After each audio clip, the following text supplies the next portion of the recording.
இன்றைய தலைப்பு முஸ்லிம்களுக்கு மத்தியில் அடிக்கடி பேசப்பட வேண்டிய தலைப்பு.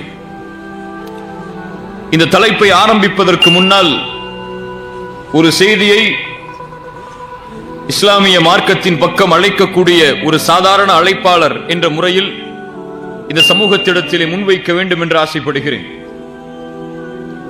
இந்த காலத்தில் அதிகமான செய்திகள் கேள்விப்படுகிறோம். அதிகமான செய்திகளை குறிப்பாக என்னை போன்ற அழைப்பாளர்கள் எல்லோரும் கேள்விப்படுவார்கள். அவர்களுக்கு கேள்விகளாக கேட்கப்படுகிறது. பேஸ்புக்குடைய பக்கத்தில் கூட என்னிடத்தில் இந்த வாரம் எண்ணி பார்த்தாலே கிட்டத்தட்ட ஒரு 50 பேர் இந்த கேள்வியை முன்வைத்து என்னிடத்தில் பேசி இருப்பார்கள். என்ன கேள்வி தெரியுமா? பிரதர், நான் ஒரு தவறான பழக்கத்திலே என்னை ஈடுபடுத்திக் கொண்டேன். சகோதரரே, நான் ஒரு தவறான படத்தை ரமதான் நேரத்தில் கூட பார்த்து விட்டேன். சகோதரரே, இந்த ரமதான் நேரத்தில் கூட என்னால் ஹராமில் இருந்து விலக முடியவில்லை. சகோதரரே, எனக்கு ஒரு பெண்ணோடு தவறான தொடர்பு இருக்கிறது. ஒரு பெண்ணாக இருந்தால் ஒரு ஆணோடு எனக்கு தவறான தொடர்பு இருக்கிறது. இப்படி இந்த சமூகம் முழுக்க இல்ல மாஷா அல்லாஹ், அல்லாஹ் பாதுகாத்த வாலிபர்களான ஆண்களையும் பெண்களையும் தவிர பெரும்பான்மையான இந்த சமூகத்துடைய வாலிபர்களிடத்திலே தவறான பழக்கங்களும் செயல்களும் நாளுக்கு நாள் அதிகரித்துக் கொண்டே வருகிறது. இதற்கெல்லாம் காரணம் என்னவென்று அவர்களிடத்திலே கேட்கும் பொழுது அவர்கள் சொல்கிறார்கள், இன்னும் நாங்கள் திருமணம் செய்யவில்லை. சமூகத்துடைய பெரிய முசீபத் இது. காலம் மாறிவிட்டது பெற்றோர்களே. இந்த உலகத்துடைய கலாச்சாரம் மாறிவிட்டது. எங்கு பார்த்தாலும் பெண்களை ஒரு மோகப் பொருளாக காட்டக்கூடிய ஒரு கலாச்சாரம் உலகம் முழுக்க பரவிவிட்டது. இசை என்ற பெயரில் பெண்கள் மிருகங்களாக காட்டப்படுகிறார்கள்.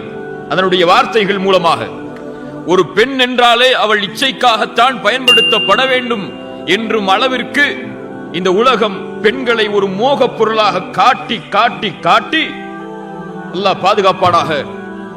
இந்த காலத்திலே வாழக்கூடிய எல்லா வாலிபர்களுடைய உள்ளத்திலும் அல்லாஹ் பாதுகாத்தவர்களை தவிர தவறான செயல்களும் தவறான எண்ணங்களும் தவறான பழக்கங்களும் நிரம்ப காணப்படுகிறது. அதற்கு காரணம் தாமதமாக திருமணம் செய்தது. ஹலாலான வழியில் அவர்களை செல்லுவதற்கு தடையாக யார் இருப்பதென்று பார்த்தால் அவர்களுடைய பெற்றோர்கள். 25 வயசாயிடுச்சு எனக்கு, 28 வயசாயிடுச்சு எனக்கு இன்னும் திருமணம் முடியல. ஏன்? என்னுடைய வாப்பா அம்மா கல்யாணம் பண்றதுக்கு தடையா இருக்கிறாங்க. இன்னும் நீ சம்பாதிக்கணும், இன்னும் நீ படிக்கணும், இன்னும் குடும்பத்துக்கு நீ சம்பாதிச்சு கொடுக்கணும். உன் தங்கச்சி இப்பதான் 8 வயசு இருக்கா, அவளுக்கு 18 வயசு எப்ப வருதோ அதுக்கு பிறகுதான் நீ கல்யாணம் முடிக்கணும். வீடு இப்பதான் 1 மாடி கட்டி இருக்கு, 2வது மாடி எப்ப கட்டுறோமோ அப்பதான் கல்யாணம் முடிக்கணும். இப்படி பிரச்சனைகள், அவர்களுடைய வாழ்வில் இருக்கக்கூடிய பிரச்சனைகளை இவர்கள் மேல் திணித்து எப்படி இந்த உலகத்தில் ஹலாலாக வாழ்வதென்று தெரியாமல் ஹராமை எளிதாகவே அவர்கள் செய்ய ஆரம்பித்து விட்டார்கள். உண்மையா இல்லையா? ரசூலுல்லாஹி ஸல்லல்லாஹு அலைஹி வஸல்லம் என்ன தீர்வை சொன்னார்கள்? யா மஅஷர ஷபாப் மன் இஸ்ததாஅ மின்குமுல் பாஅத ஃபல்யதஸவ்வஜ். யாரெல்லாம் கல்யாணம் முடிக்காத வாலிபர்கள், யாரெல்லாம் கல்யாணம் முடிக்கல இன்னும் கையை உயர்த்துங்க. கல்யாணம் முடிக்காதவங்க எல்லாம் முதல் கல்யாணம் தான் கேட்கிறேன். யாரெல்லாம் முடிக்கல? ரொம்ப கம்மியா இருக்கீங்க.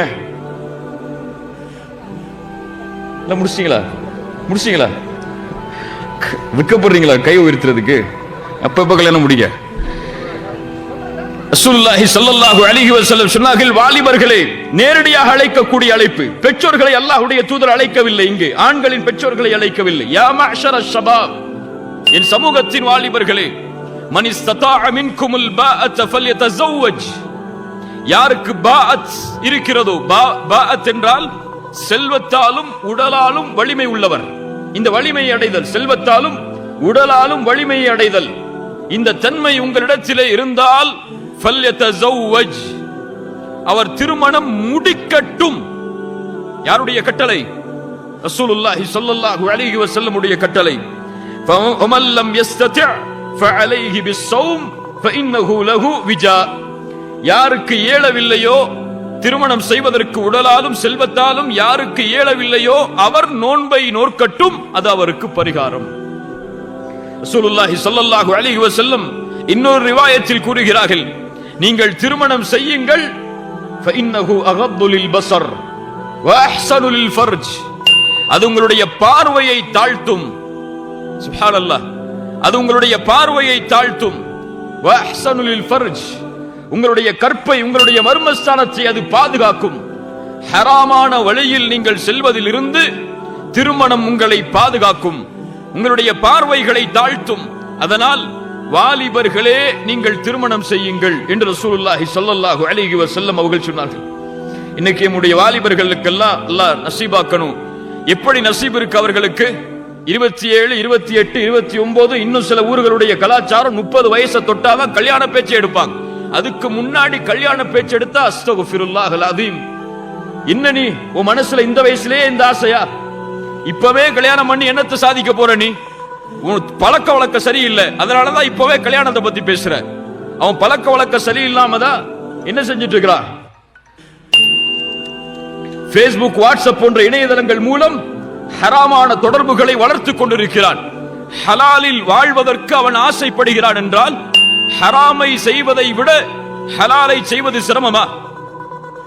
இந்த சமூகத்தில் உங்கள் பிள்ளைகளுக்கு ஹராமை செய்வதற்கு வழிகளை ஏற்படுத்துகிறீர்கள். உங்களுடைய பிள்ளைகள் கல்லூரிகளில் படிக்கும் பொழுது ஹராமான வழியில் செல்கிறார்கள் என்று தெரிந்தும் அதை பொறுத்துக் கொள்கிறீர்கள். உங்களுடைய பிள்ளை கல்லூரியிலே படிக்கும் பொழுது ஒரு பெண்ணிடத்திலே பேசுகிறான் என்று உங்களுக்கு தெரியாதா? உங்கள் பிள்ளை கல்லூரியிலே படிக்கும் பொழுது தனிமையில் படங்களை, சினிமாக்களை பார்க்கிறான் என்று தெரியாதா? சினிமாக்களை பார்க்கக்கூடியவன், பெண்களிடத்திலே பேசக்கூடியவன், பழகக்கூடியவன் எதை உள்ளத்திலே கொண்டிருப்பான்? இதை அறியாத பெற்றோர்கள் அவர்களுடைய காலத்திலேயே இன்னும் நாங்கள் வாழ்வதாக எண்ணிக்கொண்டு திருமணத்தை தாமதப்படுத்துகிறார்கள். அதனால் இந்த சமூகத்தில் ஜினாக்கள் அதிகமாகிவிட்டது. காலேஜ் படிக்கும் போது டேட்டிங் போகாத ஒரு முஸ்லிம் வாலிபர் இல்ல மாஷா அல்லாஹ் ரொம்ப குறைவுங்க. அவர்களிடத்திலே சென்று கேளுங்கள். உங்கள் பிள்ளைகளிடத்திலே நீங்கள் நெருக்கமான பழக்கம் உள்ளவர்களாக இருந்தால் கல்லூரிகளில் ஆண்களும் பெண்களும் என்ன செய்கிறார்கள் என்று தனிமையில் கேட்டு பாருங்கள், தெரியும். உலகத்தில் என்ன நடக்கிறது, எதை நீங்கள் பார்க்கிறீர்கள், எதை நீங்கள் கேட்கிறீர்கள் என்று கேட்டு பாருங்கள், தெரியும். அதற்கு பிறகு இப்படி பார்க்கக்கூடியவன் சதா நேரமும் இந்த சிந்தனையையே அவனுடைய வாழ்க்கையில் பார்த்து கொண்டிருக்கக்கூடியவன் எதை விரும்புவான் என்று உங்களுக்கு தெரியாதா? ரசூலுல்லாஹி ஸல்லல்லாஹு அலைஹி வஸல்லம் அதனால் சொன்னார்கள், யா மஅஷர ஷபாப் மன் இஸ்ததாஅ மின்குமுல் பாஅத ஃபல்யதஸவ்வஜ். யாருக்கு வயதை அடைகிறீர்களோ, செல்வத்தாலும் உடலாலும் வலிமையை பெறுகிறீர்களோ அவர்கள் திருமணம் செய்யுங்கள், அது உங்களுக்கு கற்பை பாதுகாக்கும். அதனால் வாலிபர்களே போராடுங்கள் உங்களுடைய பெற்றோர்களோடு. ஹலாலுக்காக போராடலாம், தவறில்லை. ஹராமிற்காகத்தான் போராடக்கூடாது. ஹலாலுக்காக எதையும் தியாகம் செய்யலாம். வல்லதீன ஜாஹது ஃபீனா லனஹ்தியன்னஹும் சுபலனா. அல்லாஹ் கூறுகிறான், எம்முடைய வழியில் யார் முயற்சி செய்கிறார்களோ, போராடுகிறார்களோ அவர்களுக்கு எம்முடைய வழிகளை நாம் திறந்து வைப்போம். ஹலாலில் நீங்கள் முயற்சி செய்தால் அல்லாஹ் ரப்புல் ஆலமீன் அந்த வழியை திறந்து வைப்பான். உங்கள் பெற்றோர்களோடு போராடுங்கள். சிறிய வயதிலேயே, வாலிபத்திலேயே திருமணம் முடிப்பதற்கு. ரசூலுல்லாஹி ஸல்லல்லாஹு அலைஹி வஸல்லம் இந்த சமூகம் எத்தனை ஆண்டுகள் வாழ்வோம் என்று சொன்னார்கள்? எத்தனை ஆண்டுகள்? 60 இருந்து 70 வரைக்கும் தான். இந்த காலத்தில் பார்த்தா 40 தாண்டதே ரொம்ப சிரமமா இருக்கு. நீ 30 வயசுல கல்யாணம் முடிச்சா அது முதுமை, அது வாலிபம் அல்ல. அது வயசான காலத்துல கல்யாணம் முடிக்கிற மாதிரி தான். அதுக்கப்புறம் கல்யாணம் முடிச்சு எத்தனை பிள்ளைகளை பெற்று எத்தனை பிள்ளைகள் வளர்றதை பார்க்க போறோம். அல்லாஹ் ரப்புல் ஆலமீன் எமக்கு புரியக்கூடிய ஆற்றலை தருவானாக.